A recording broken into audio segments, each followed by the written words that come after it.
हृदय में कामनाओं का जाल फैला रहता है और इंद्रियां जो है उनके वश में नहीं रहती, बस अपने घरों में ही जो है आसक्त होकर के वे नित्य प्रति पितरों की पूजा करने में लगे रहते हैं।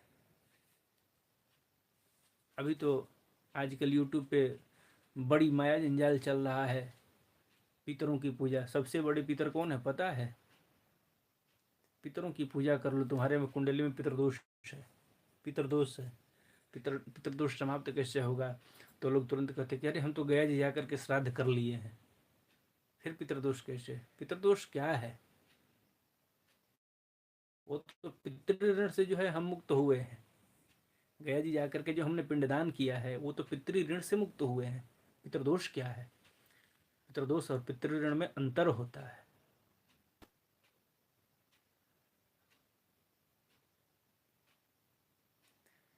सबसे बड़े पितर ब्रह्मा विष्णु और शिव ही हैं। त्रिपिंडी जब कराया जाता है तो ब्रह्मा विष्णु और शिव को ही जो है एक एक पिंड दे करके और उन्हीं का पूजन होता है और उसी से जो है पितरदोष शांत होता है। अल्टरनेट विकल्प जो है केवल बाबा विश्वनाथ हैं जो हैं, वो नित्य प्रति उनके यहाँ जाने से जो है पितरदोष शांत रहता है। लेकिन नारायण के भजन करने में, भगवान का स्मरण करने में क्या है कि पितरदोष और काल सर्प दोष क्या होता है, इस जीवन के सारे दोष को जो है समाप्त कर देते हैं और उसका सुख जो है हमको देखते देखते यहाँ इस मृत्युलोक में वो समझ में नहीं आएगा। उसकी अनुभूति, उस आनंद की अनुभूति इस मृत्युलोक में देख करके नहीं आएगा। उसकी अनुभूति तो परलौकिक होती है, लौकिक नहीं होती है। नारायण का जो भजन करता है, परम ब्रह्म का जो चिंतन करता है, उसको तो जो है पारलौकिक उसका फल मिलता है। भगवान कहते हैं इंद्रियों में, इंद्रियां अब जो है रजोगुण से की अधिकता के कारण वह कुंठित रहती है। हृदय में कामनाओं का जाल फैला रहता है और इंद्रियां उनके वश में नहीं होती, बस अपने घरों में ही आसक्त होकर के वे नित्य प्रति पितरों की पूजा करने में लगे रहते हैं। कैसे? त्रैवर्गिकास्ते पुरुषा विमुखा हरिमेधसः कथायां कथनीयो विक्रमस्य मधुदुषः। भगवान कहते हैं कि वे लोग अर्थ, धर्म और काम के ही जो है पारायण होते हैं। इसलिए जिनके महान पराक्रम अत्यंत कृतनीय हैं, उन भवभयहारी श्री मधुसूदन भगवान की कथा वार्ताओं से ही तो जो है वह विमुख ही हो जाते हैं, उससे वह विमुख हो जाते हैं और हाय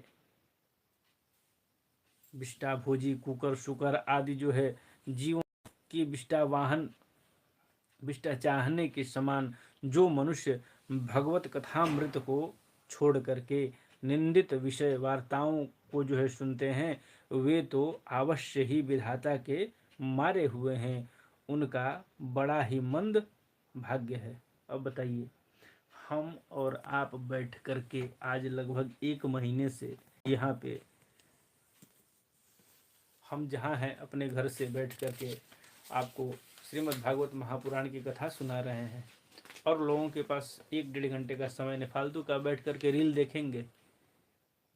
बच्चों को ऐसे अंगुली चला करके रील दिखाना पसंद है, बताएंगे, मन बहलाएंगे, लेकिन अच्छी और ज्ञान की बातें जब होंगी तो वहाँ लोग रुकना भी नहीं चाहेंगे, रुकना भी जो है पसंद नहीं करेंगे। ऐसी स्थिति है। भगवान कहते हैं कि गर्भाधान से लेकर अंत्येष्टि तक सब संस्कारों को विधि पूर्वक करने वाले ये सकाम कर्मी सूर्य के, यह सकाम कर्मी जो है सूर्य से दक्षिण ओर के पितृयान या धूम मार्ग में पितृस्वर आर्यमा के लोक में जाते हैं और फिर जो है अपनी ही संतति के वंश में पुनः उत्पन्न होते हैं, अपने ही वंश में पुनः आते हैं। माताजी पितृलोक के भोग भोग लेने पर जब उनके पुण्य क्षीण हो जाते हैं तब देवता लोग उन्हें जो है वहाँ के ऐश्वर्य से च्युत कर देते हैं, यानी कि हटा देते हैं।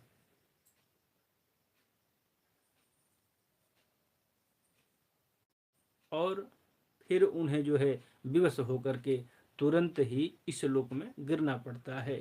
भगवान कहते हैं तस्मात् त्वं सर्वभावेन भजस्व परमेष्ठिनं तद्गुणाश्रया भक्त्या भजनीया पदाम्बुजम भजनीया पदाम्बुजम।